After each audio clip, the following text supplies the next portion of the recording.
Hello everyone!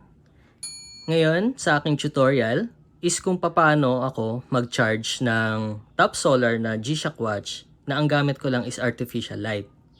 So bumili ako ng photo box na LED light yung kanyang ilaw.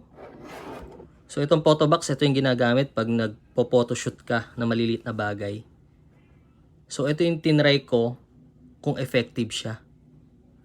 So itatry natin ngayon. So pakita muna natin ngayon yung i-charge natin na watch. So makita natin sa battery indicator niya nasa medium. Check natin. Sa medium. So itong dalawang watch naman na to is 3/4 yung charge niya. So i-full charge din natin siya. So itatry natin to within 24 hours kung magfu-full silang lahat. So try na natin.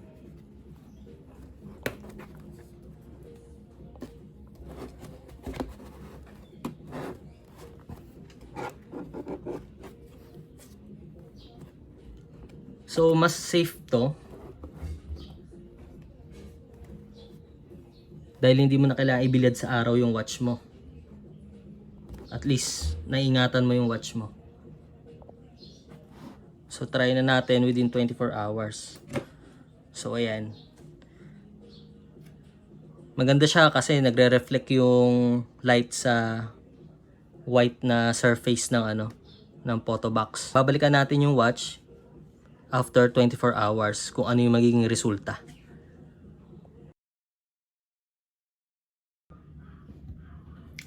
Hello everyone. Ngayon i-check natin ngayon yung chinarge natin na solar watch. Mga top solar natin na G-Shock. So check natin kung nag full charge ba siya.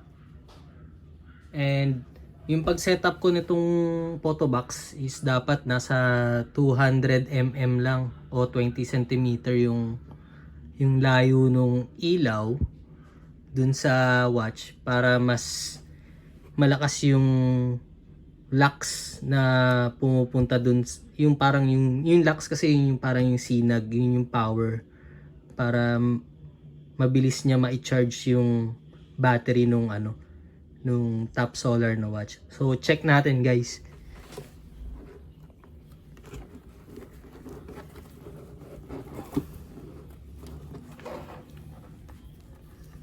So kung makikita natin, yung date kahapon 31, ngayon September 1, Tuesday. Ayan, nag full na siya. Makita natin yung battery indicator. Nag-high na siya.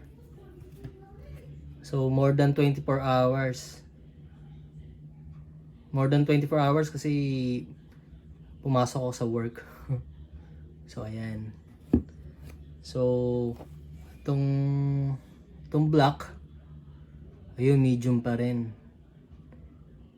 Siguro konting pa to, konting charge pa, mag-full na to.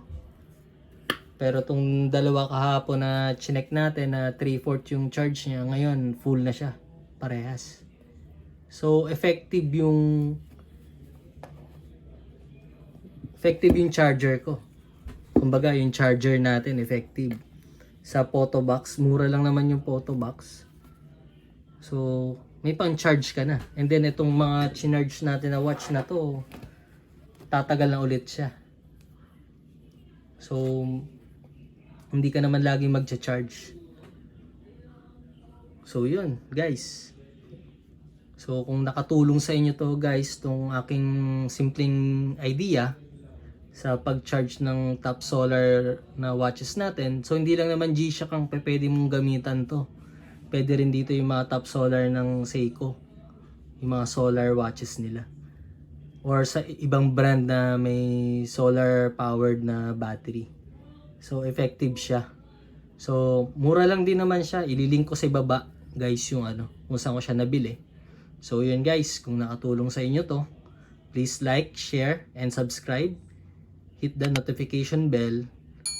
Ingat kayo guys.